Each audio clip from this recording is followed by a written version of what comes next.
अस्सलाम वालेकुम, क्या हाल चाल हैं दोस्तों। मैं हूं आपका दोस्त हबीब आज़ाद। आप देख रहे हैं यूट्यूब चैनल। दोस्तों, ये जो मौजूदा सूरत हाल है ईरान और अमेरिका की, इसमें आप अक्सर ये बात सुनते हैं कि ट्रंप ने जंग बंदी का ऐलान कर दिया।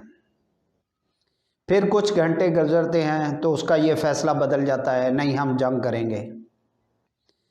फिर कुछ टाइम गुजरता है तो ये इस तरह जब से ये जंग स्टार्ट हुई है तो राउंड अबाउट एस्टिमेटली 40 मरतबा ट्रंप ये ऐलान कर चुका है कि हम जंग बंद कर रहे हैं, तो उसके बाद फिर ये जंग स्टार्ट हो जाती है। तो ये ऐसा क्यों हो रहा है? इसके पीछे बिहाइंड द गेम असल क्या मामलात क्या हैं? एक्चुअली में तो अमेरिका यहाँ पे बुरी तरह फंस गया है। मैं आपको इस बात को पूरा समझाने के लिए हमें फर्स्ट डे पे जाना पड़ेगा जब ये जंग स्टार्ट हुई थी। तो उस जंग स्टार्ट होने से पहले आपको एक और ऑप्शन मैं आपके जहन में डाल दूं। उससे ठीक एक हफ्ता पहले नरेंद्र मोदी की नेतन्याहू से मुलाकात हुई थी। वो जप्फी वाली वीडियो आपको याद होगी कि इसने नेतन्याहू को जाके जप्फी डाली थी। तो ये जप्फी का आगे क्या मामला है, ये आगे चल के हम बात करेंगे। तब अमेरिका के जहन में ये था कि हम ईरान के ऊपर अटैक करते हैं, अली खामनाई को शहीद करते हैं, तो जैसे ही उनकी ये लीडरशिप शहीद हो जाएगी या रास्ते से हम उसको हटा लेंगे तो हम फौरन से रजीम चेंज की कोशिश करेंगे। और उसके लिए उन्होंने अपने कुछ मोहरे ईरान के अंदर तैनात किए हुए थे और वो मोहरे अपना काम बड़ी बखूबी सर अंजाम दे रहे थे। उन्हीं की वजह से खामनाई साहब की शहादत हुई थी। लेकिन खामनाई साहब का जो एडवेंचर था वो इतना ख़तरनाक साबित हुआ कि ईरानियों ने उसका रिएक्शन जो दिया वो उनके वहम गुमान में नहीं था। तो उन्होंने फ़ौरन से पहले उन्होंने जो सबसे ज़्यादा ख़तरनाक जो जासूस थे उनकी तरफ से, अमेरिका और इसराइल की तरफ से जो लॉबिंग थी, उसको उन्होंने उसके ऊपर गिरफ्त कसनी शुरू कर दी। तो जब उसके ऊपर गिरफ्त उन्होंने कसी तो वहाँ से अमेरिका का जो प्लान था वो डिसमिस से होना शुरू हुआ। फर्स्ट डे से अमेरिका का प्लान था कि हम उनकी लीडरशिप को ख़त्म करेंगे। उसके बाद सऊदी अरेबिया, कतर इनके अंदर डायरेक्ट हमला करने में शामिल नहीं था, लेकिन एक सियासी बैठक वाली जगह जो थी वो कतर था। जो सियासी मामलात पे मीटिंग होती थी वो कतर में होती थी। सऊदी अरेबिया और यूएई प्लस इराक।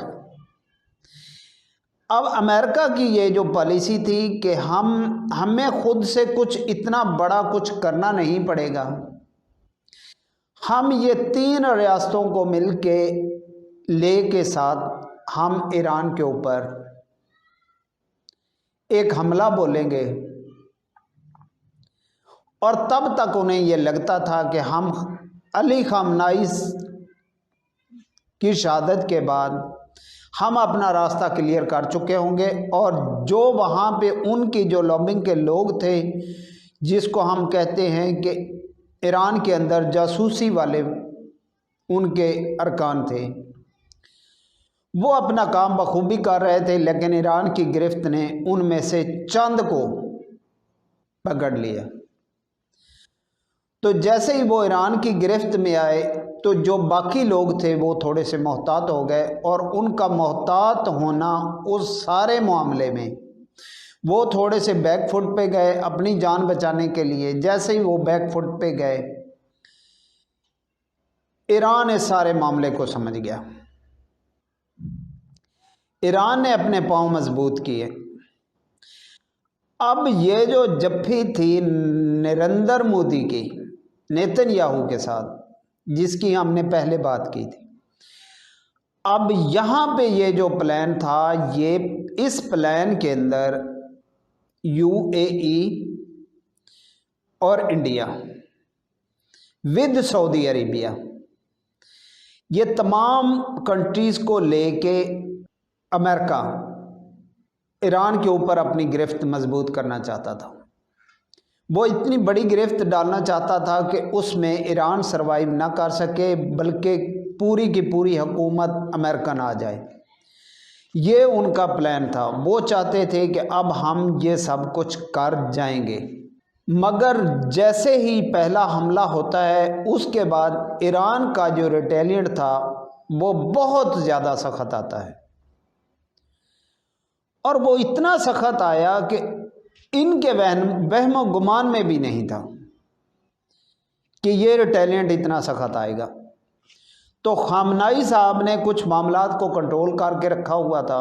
वो नहीं चाहते थे कि खित्ते के अंदर इस हद तक बदअमनी फैले, मामलात इतनी गंभीर सूरत हाल में जाएं कि किसी के लिए भी फिर वापसी का कोई रास्ता ना हो।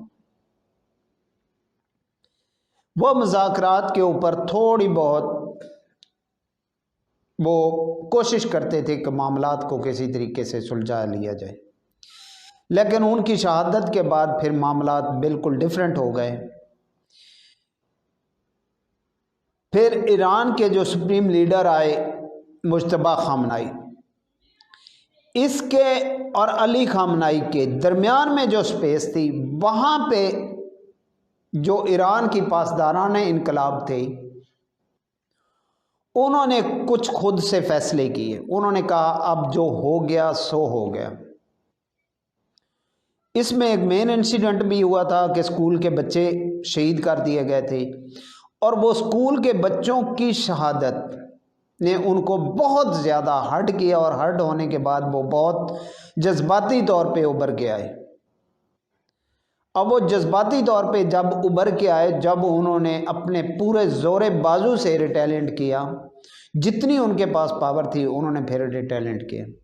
और जब उन्होंने रिटेलिएंट किया तो इनकी आंखें एक दफ़ा, इनकी आंखों के आगे तारे आ गए। ये प्लान इनका उल्टा पड़ गया।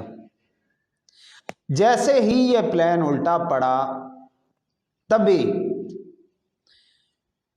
सबसे पहले कतर, सऊदी अरेबिया और इंडिया, इन तीनों ने पीछे हटने की सबसे बड़ी हिकमत अमली पकड़ी। इन्हें लगा कि अब ईरान धुलाई करेगा, तो बेहतर ये है कि नरेंद्र मोदी के ऊपर ये बातें उस वक़्त भी इंडिया में हुई कि जिस वक़्त आप नेतन्याहू के साथ मुलाकात कर रहे हैं, तब इस वक़्त वो इतना कंट्रोवर्शियल आदमी है, लोगों की सोच और लोगों की राय उसके बारे में अच्छी नहीं है। मुस्लिम कंट्रीज़ के अलावा भी जितने भी ममालिक थे जो इंडिपेंडेंट हैं, जो इस बात को समझते हैं कि इंसानी हकूक़ का जो मामला है, या कुछ फ़लस्तीन या गज़ा के लोगों का जो हक़ था वो उनका हक़ खाया गया, या उनके ऊपर जो जुल्म सितम ढाए गए, तो जो वो ऑब्ज़र्व कर रहे थे उन्होंने वो बातें की।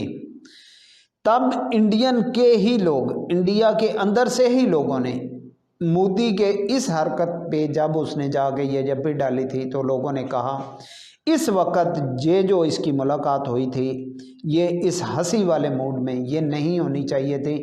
इस वक़्त वो शख्सियत बहुत कंट्रोवर्शियल है, उसको दुनिया एक अच्छी नज़र से नहीं देख रही। जब ये जाके नरेंद्र मोदी ने उससे मुलाकात की थी, तो उसका वो जो रिएक्शन था, वो इंडियन हुकूमत ने थोड़ा सा उस वक़्त जजमेंट कर लिया। ऊपर से ईरान ने रिटेलिएंट कर दिया सख्त तरीके से। अब मोदी ने खैर वफियत जानी के पीछे हट गया।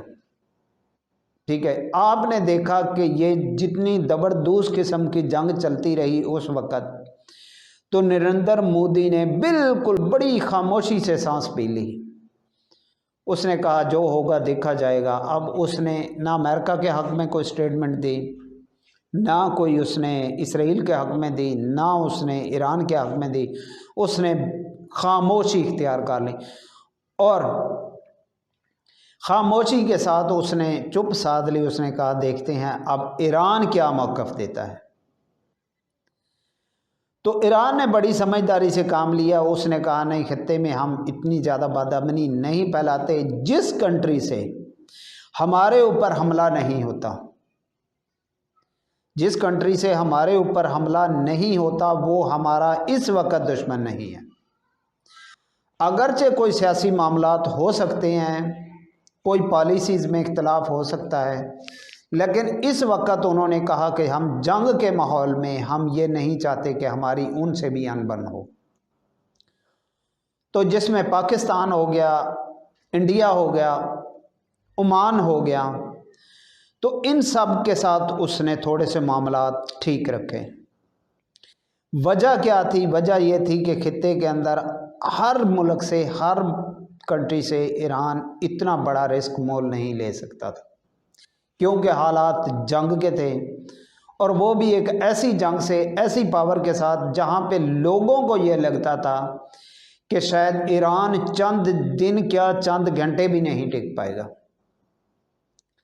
لیکن یہ ان کا جذبہ تھا، یہ ان کا جنون تھا، اللہ کی نصرت تھی، پھر انہوں نے جو کیا اب ساری دنیا کے سامنے ہے۔ اچھا، اب ہم بات کرتے ہیں کہ یہ جو ٹرمپ روز بیان دیتا ہے کہ ہم جنگ بند کر رہے ہیں، پھر سٹارٹ ہو جاتی ہے، جنگ بند کر رہے ہیں، پھر سٹارٹ ہو جاتی ہے۔ اب یہاں پہ یہ جو پوائنٹ ہے، یہاں پہ یہ پوائنٹ یہ ہے کہ امریکہ کو ہارنے کی عادت نہیں ہے، اور ایسی ہار ان کی سمجھ سے باہر ہے۔ اب انہیں یہ لگتا تھا کہ ہم اس جنگ میں استعمال کریں گے قطر، سعودی عرب اور UAE کو، اور کافی زیادہ ان کے مائنڈ میں تھا کہ ہم سپورٹ لیں گے انڈیا کی،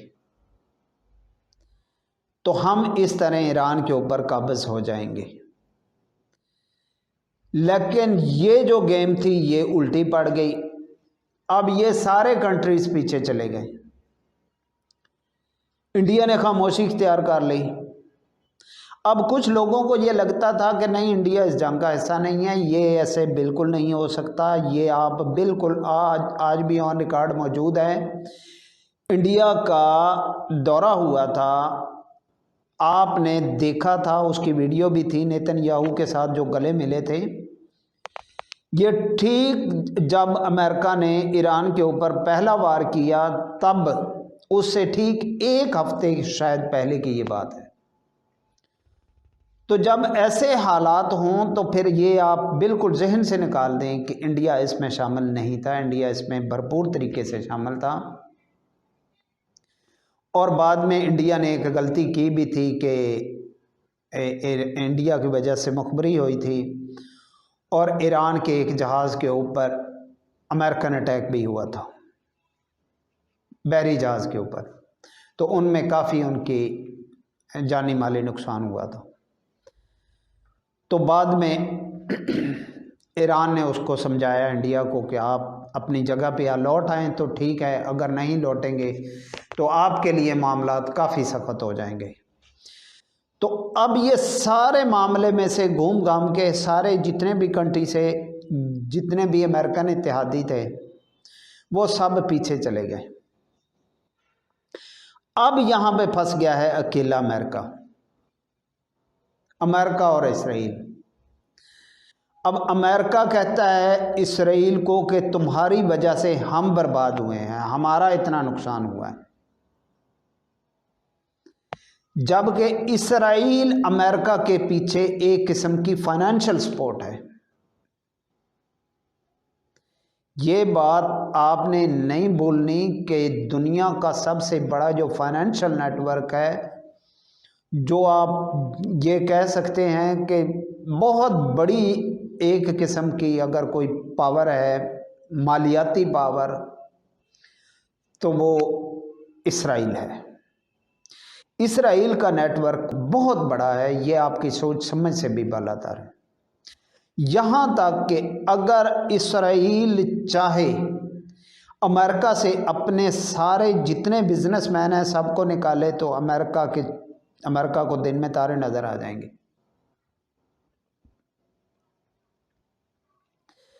तो इस वजह से अमेरिका अब ऐसी जगह पे फंस गया है, ऐसी दलदल में फंस गया है जहाँ पे आगे जाता है कुआं है, पीछे हटता है तो खाई है, दोनों तरफ उसके कुछ नहीं है सिवाय इसके कि सुबह बयान देता है कि हमने जंग बंद कर दी है, शाम को बयान देता है हम दोबारा अटैक करेंगे।